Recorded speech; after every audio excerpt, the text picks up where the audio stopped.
تیسری حدیث بھی بخاری اور مسلم کی متفق علیہ حدیث ہے, مشکات میں 1956 ہے. آپ صلی اللہ علیہ وآلہ وسلم نے فرمایا جب رمضان مبارک کا مہینہ آتا ہے تو آسمان کے دروازے کھول دیے جاتے ہیں. دوسرے طریق میں آیا ہے جنت کے دروازے کھول دیے جاتے ہیں. تیسرے طریق میں آیا ہے رحمت کے دروازے کھول دیے جاتے ہیں. یہ سارے الفاظ بخاری اور مسلم میں ہیں. اور پھر ساتھ یہ الفاظ ہے کہ جہنم کے دروازے, آگ کے دروازے بند کر دیے جاتے ہیں اور شیاطین جکڑ دیے جاتے ہیں. تو یہ ہے کہ شیاطین جو ہے وہ قید کر, اور اکثر لوگ سوال کر رہے ہوتے ہیں یہ کہ شیاطین قید کر دیے جاتے ہیں, پھر بھی چند لوگ ہیں جو نماز نہیں پڑھ رہے, چند نہیں اکثر لوگ نہیں پڑھ رہے ہوتے پھر بھی. تو میرے بھائی 11 مہینے تک جب شیطان نے پیڈل مارا ہے آپ کی سائیکل کو, اس کے بعد 1 مہینے نہ بھی مارے وہ, پھر بھی تھوڑی دور تک تو یہ معاملات چلیں گے نا. پھر سب سے بڑی چیز نفس ہے انسان کا, وہ ساتھ لگا ہوا ہے. یہ سرکش شیاطین, بڑے بڑے شیاطین جو ہے وہ کر دیے جاتے ہیں. باقی جو انسان کے ساتھ شیاطین چھوٹے موٹے لگے وہ تو چلتے رہیں گے, اللہ تعالیٰ کی طرف سے خاص مدد آ جاتی ہے. باقی جڑے تھے پیڑے وہ کعبے بھی پیڑے. اگر کسی نے اپنی اصلاح خود نہیں کرنی ہے تو اس کی رمضان میں کوئی اصلاح نہیں ہونی. اللہ تعالیٰ کی طرف سے ایک مدد مل جاتی ہے. اصل جو مسئلہ ہے وہ نفس کا ہے کہ انسان خود فیصلہ کرے کہ میں نے اللہ کے لیے کچھ کرنا ہے, تب فائدہ ہوگا. تیسری حدیث جامعہ ترمذی سنن ابن ماجہ میں ہے اور صحیح سند کے ساتھ مسند احمد میں ہے, اور مشکات میں آپ کو 1960 کے فٹ نوٹ پہ اور 1961 میں مل جائے گی. آپ صلی اللہ علیہ وآلہ وسلم نے فرمایا رمضان میں آسمان کے دروازے کھول دیے جاتے ہیں, آگ کے دروازے بند کر دیے جاتے ہیں, تمام سرکش شیاطین جکڑ دیے جاتے. اس میں الفاظ آگے سرکش, بخاری مسلم میں سرکش نہیں تھا, اس سے پتا چلا کہ خاص شیاطین جو بڑے ہیں وہ جکڑے جاتے ہیں. اور ہر رات ایک منادی ندا کرتا ہے اللہ کی طرف سے, اے خیر کے طالب ہمت کر اور آگے بڑھ نیکیاں کرنے کے لیے, اور اے شر کے طالب رک جا, اب تو باز آ جائے اس مبارک مہینے میں. اور اللہ کی طرف سے ہر رات میں لوگوں کو جہنم سے آزاد کیا جاتا ہے. وہ جو روایت ہے وہ جعلی ہے کہ جی وہ پہلا اشرہ جو ہے وہ رحمت کا ہے, دوسرا جو ہے وہ مغفرت کا ہے, تیسرا دوزخ سے رہائی کا ہے. یہ تو ہر رات رہائی ہو رہی ہے. میں اس حدیث کو بھی بتا دوں گا بعد میں شعب الایمان کے حوالے سے. چوتھی حدیث بھی بخاری اور مسلم دونوں میں ہے, مشکات میں 1958. آپ صلی اللہ علیہ وآلہ وسلم نے فرمایا جو شخص ایمان اور احتساب کے ساتھ, اکاؤنٹیبلٹی کے ساتھ, احتساب کو آپ اگر اردو میں ٹرانسلیٹ کریں گے تو 3 چیزوں کا مجموعہ ہے. نمبر 1 اخلاص, نمبر 2 ثواب کی نیت, اور نمبر 3 اصلاح نفس, یعنی نفس کی اصلاح بھی جو ہے مطلوب ہو. رمضان کے روزے رکھے اللہ تعالیٰ اس کے پچھلے سارے گناہوں کو معاف فرما دے گا. اور پھر ساتھ ہی الفاظ ہیں جس نے ایمان اور احتساب کے ساتھ رمضان کی راتوں کا قیام کیا اس کے بھی پرانے سارے گناہ معاف. اور پھر ساتھ ہی فرمایا جس نے شب قدر کا قیام کیا ایمان اور احتساب کے ساتھ اس کے بھی پچھلے سارے گناہ معاف. لیکن لیکن لیکن اس سے مراد چھوٹے گناہ ہیں. بڑے گناہ نیک اعمال سے معاف نہیں ہوتے, وہ صرف توبہ کرنے سے معاف ہوتے ہیں اور گناہ چھوڑنے سے. اس کے سپورٹ میں حدیث ہے صحیح مسلم کی, مشکات میں ہے, اس کا نمبر 564. آپ صلی اللہ علیہ وآلہ وسلم نے فرمایا اگر بڑے بڑے گناہوں سے بچا جائے تو 5 نمازیں, ایک نماز سے دوسری نماز تک, ایک جمعے سے دوسرا جمعہ, اور ایک رمضان سے دوسرا رمضان درمیان کے گناہوں کا کفارہ ہے اگر بڑے گناہوں سے بچا جائے. تو نماز چھوڑنا تو خود بڑا گناہ ہے, یہ نہیں ہے کہ ایک جمعہ پڑھ لیا پھر اگلا جمعہ پڑھا پچھلے ساری معاف, نہیں, کبیرہ گناہوں سے بچا جائے. صحیح مسلم میں حدیث ہے, مشکات میں 569 اس کا نمبر ہے کہ بندے کے کفر اور اسلام کے درمیان فرق نماز ہے. تو نماز چھوڑنے سے تو بڑا کوئی گناہ نہیں ہے. تو ایک نماز سے دوسرا نماز کے درمیان گناہوں کا کفارہ بھی تب بنے گا جب دوسری نماز پڑھی جائے گی. 5ویں حدیث بھی بخاری اور مسلم کی متفق علیہ حدیث ہے, مشکات میں 1959.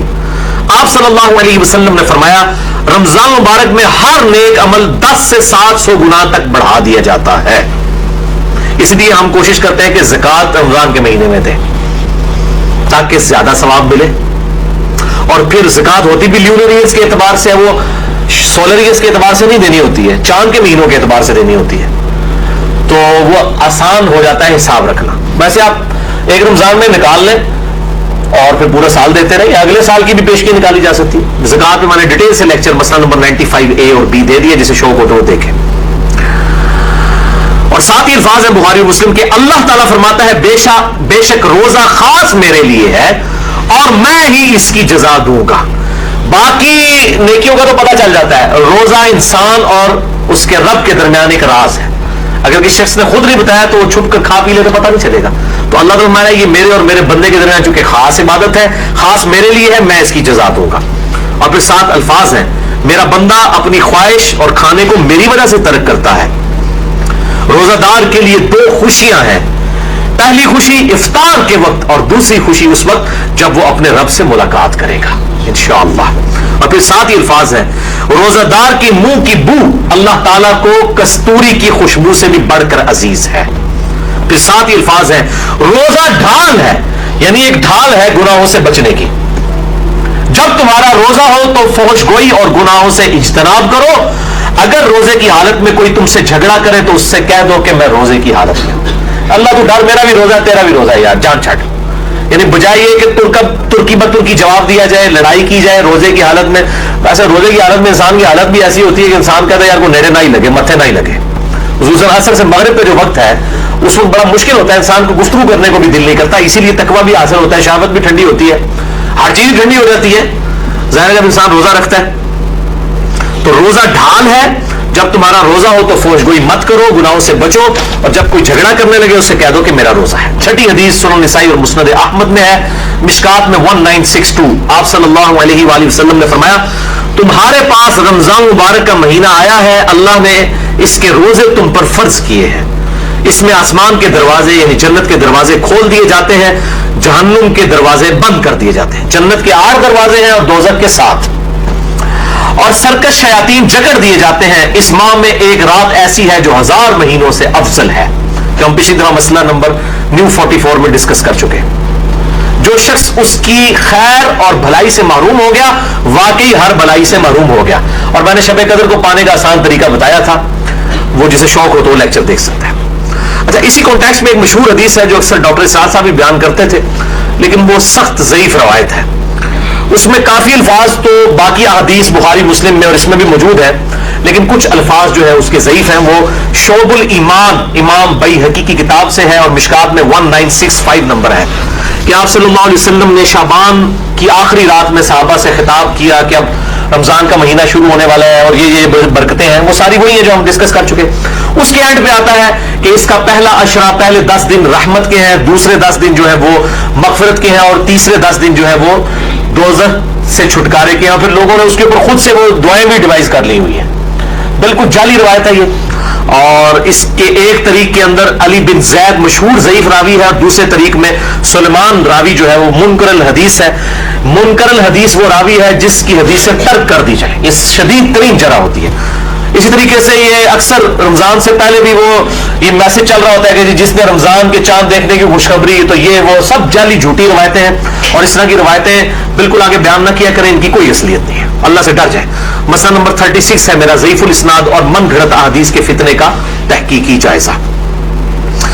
7ویں حدیث بھی بخاری اور مسلم دونوں میں, آپ دیکھ لیں اکثر حدیثیں بخاری اور مسلم سے ہیں. مشکات میں 1957 اس میں الفاظ ہے کہ جنت کے 8 دروازے ہیں, ان میں سے ایک دروازے کا نام ہے الریان, جو خاص ان لوگوں کے لیے ہے جو روزہ دار ہیں. ان کو اس دروازے سے آواز دی جائے گی کہ جو دنیا میں روزہ رکھا کرتے تھے, الریان دروازے سے ندا کی جائے گی, اور ان کو جنت میں اس دروازے سے داخل کیا جائے گا. اس کے علاوہ ذاکرین کے لیے ہے, اور قتال کرنے والوں کے لیے, مختلف نیکیوں کے لیے دروازے